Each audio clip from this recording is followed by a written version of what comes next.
child ran a long, long way from home. Now you can't go back, and as a matter of fact, you're bound to drown when the sun goes down to sea. You're getting cold inside, and the fire's died. Your heart is sunken and your soul is drunken while the night owl howls the moon. Morning ain't gonna come, and what's done is done. Running fast and can't change the past. Now I gotta ask, ain't this the life? Ain't it grand? Ain't this the life you're the man? Ain't this the life? Ain't it grand? Ain't this the life you're the man? Dancing with the devil in the pale moonlight. Oh, but it's alright, yeah, it's alright. Papa never taught the baby wrong from right. Oh, but it's alright, yeah, it's alright. Dancing with the devil in the pale moonlight. Oh, but it's alright, yeah, it's alright. Papa never taught the baby wrong from right. Oh, but it's alright, yeah, it's alright. Ain't this the life? Ain't it grand? Ain't this the life? You're the man. Ain't this the life? Ain't it grand? Ain't this the life? You're the man. Standing in the shadows of the midnight hour, waiting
so overwhelmed by the pressure, having bits of pressure now.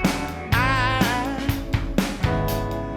made up my mind this time. I'm looking out for mine, and I'm gonna need a break, 'cause there's not much more I can take. So I'm drifting away. I'm gone with the wind, drifting away. I'm gone with the wind. I'm floating in the wind, and the skies against my skin. So much beauty I can see. Now I'm looking out for me. Sun shining in my face. Good God, a brighter day. I can cast away my care and reach for the love is there. Oh, I'm drifting away. I'm gone with the wind, drifting away. I'm gone with the wind, drifting away. I'm going with the wind, yeah. I'm drifting away. I'm going with the wind. Oh, oh.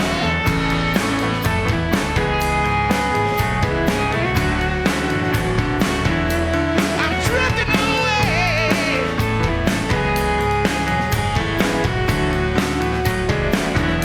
I'm drifting away. Hey, drifting away.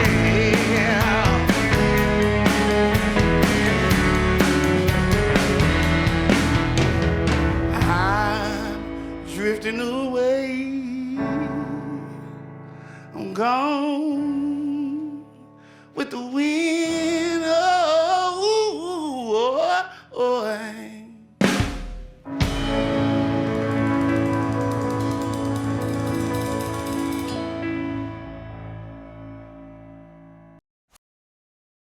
Hey guys, I'm Brother Wallace here.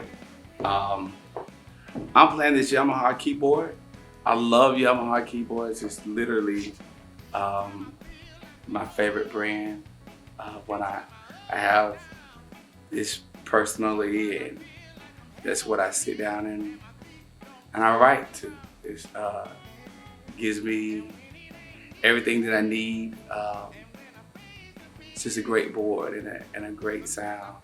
I'm a trained pianist. I play it.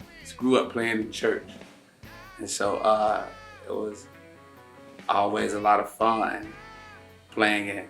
Something I can really feel, and I love the board.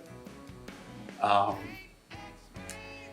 remember when I got my first motif when ES88 when it first came out, man, and that keyboard stayed with me for a long, long time. A lot of people, a lot of artists played it, especially in the beginning, because in my area in West Point, Georgia, I was like one of the first people to have it. So I used to rent it out all the time, and a lot of people played the board, and so I love it. So I just stuck with Yamaha since then, and so it's just been great. Hello, my name is Travis Murphy. I play bass with Brother Wallace. This is an Ibanez hollow body bass guitar. It's some series of letters and numbers. I think it's like an AFB 200 or something maybe. I have flat wound strings on it. I shoved some paper towels in here to kind of help mute the strings a little bit more, to give it kind of like a very dead sort of Jamerson kind of sound. It's very woody. Cool thing about this bass is sometimes you can kind of even get like some cool kind of like upright tones out of it a little bit. It's very lightweight. That's nice. Yeah, but it's just simple. It's got one tone knob, pickup selector, and what else can I tell you? It's a great bass. I enjoy playing it. I mean, I bought it from like on Craigslist from like a guy in the suburbs who's like a hobbyist and had many guitars, and it took a long time for it to stop smelling like his house, which smelled like a lot of potpourri. But now here we are, and there's blood, sweat, and tears have gone into this thing, and it probably smells nothing like potpourri anymore, so I can tell you that much.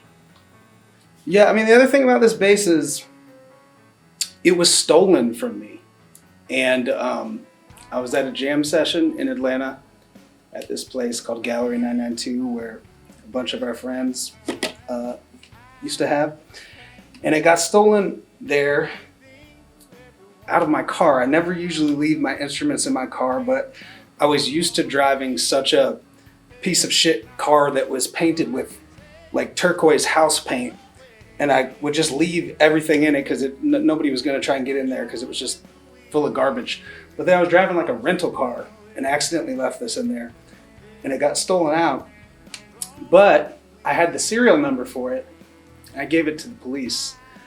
And they have a registry where if you have a serial number for your instrument, they put out a message to all the pawn shops. And then I got my bass back like a month later. So it was like a miracle.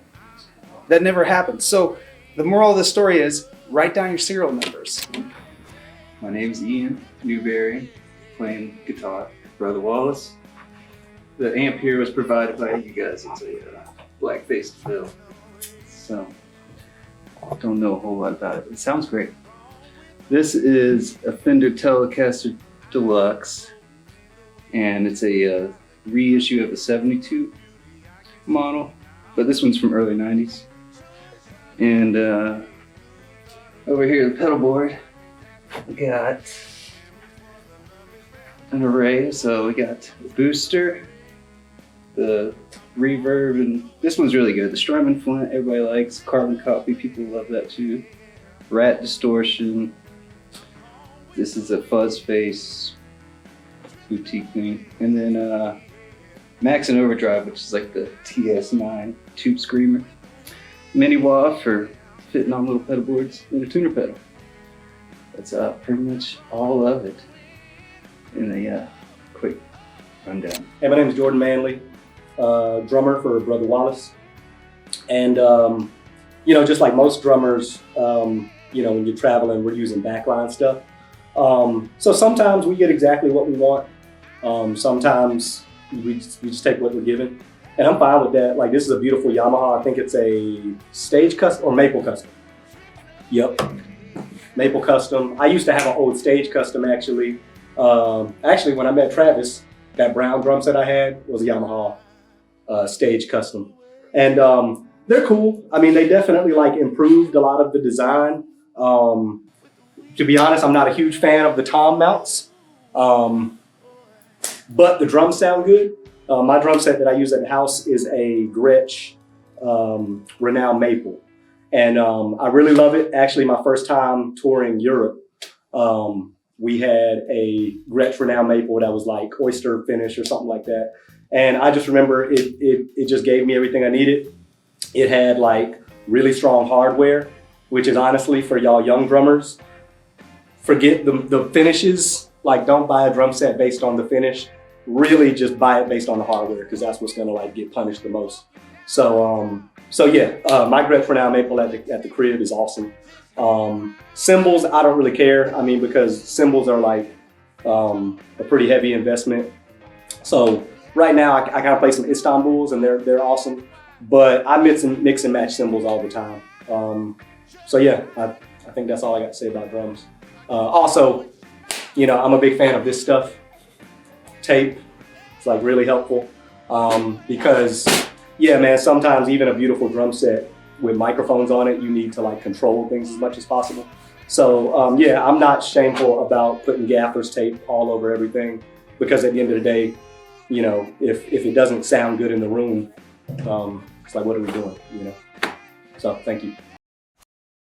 Me and Dan Taylor from The Heavy started collaborating on writing songs, and we decided to record them, and we recorded an album.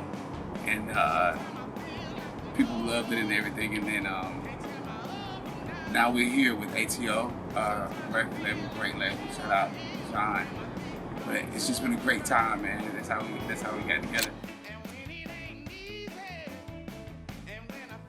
I started playing in church and singing in church at my hometown, and then I went off to school. Shout out Florida A&M University, and studied music, and I became a music teacher, and I continued to play, continued to teach, continued to write, and that's kind of my musical history, how it came about.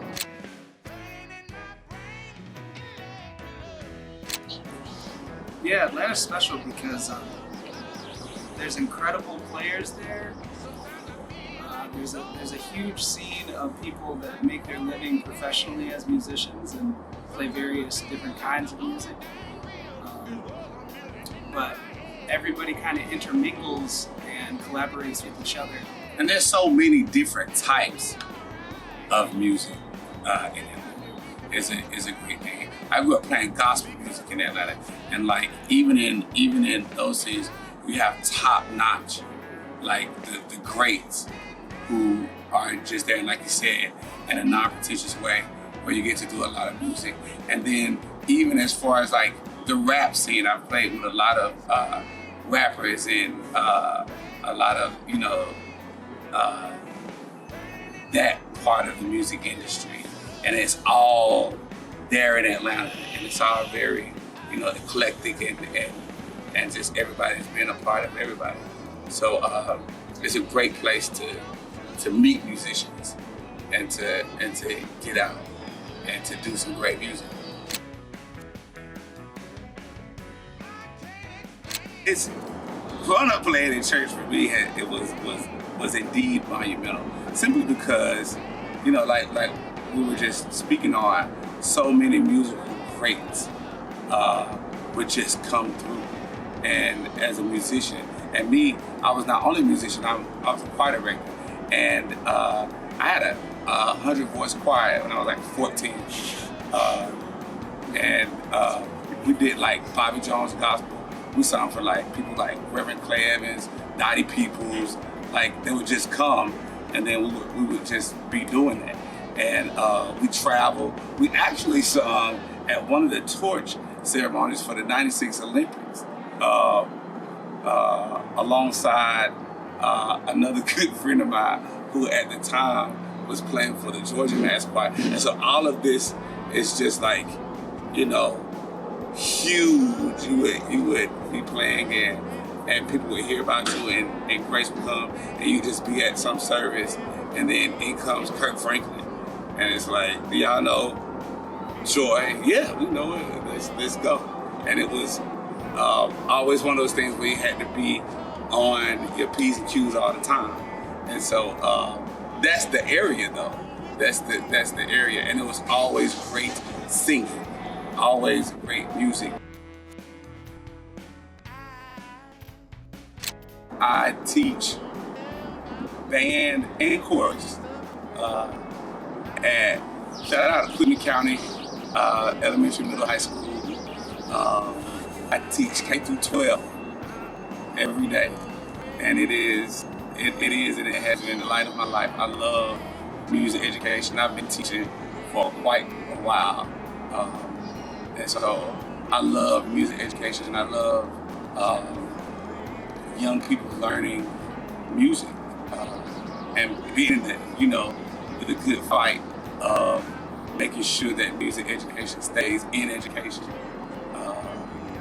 and that we keep lighting the light in young people to keep music going.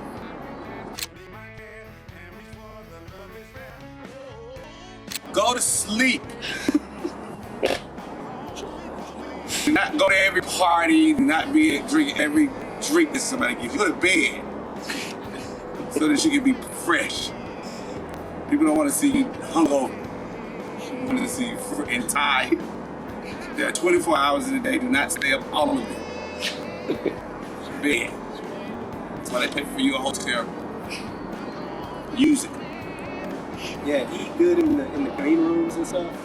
Like for me, it's just especially like playing drum, being physical and stuff. Just trying to cause like you gotta fight so hard just to get like fresh fruits and vegetables, you know. So anytime you got the opportunity to like veg out on some leafy greens or some fresh fruit, oh yeah, you gotta take advantage of that. My album Electric Love, it drops on May the 8th. It's a great album, and I'm not saying it because it's mine. I'm saying it because it is. I love to listen to it, and I think that you'll love to listen to it. So check that out. We'll be around. We're going on tour with St. Paul and Broken Bones in April. We'll start April the 12th in Charlotte, and we'll be on tour with them. Then we'll go to Europe, and we'll do a European run. And there's so much more, coming up as well. And so get into it. That's the thing that I say. Get into it. It's a great vibe. In writing this album, I wanted people to experience love again, experience fun, learn to dance again, learn to have a good time, learn to let go of inhibitions. There's so many things that keeps our brain running 1,000 miles an hour, and sometimes you have to stop and enjoy what it is that is around you. And music is all around us, and so we wanted to make music that would touch the heart of people and make people remember what it was before everybody was so uptight and to just dance like nobody's watching.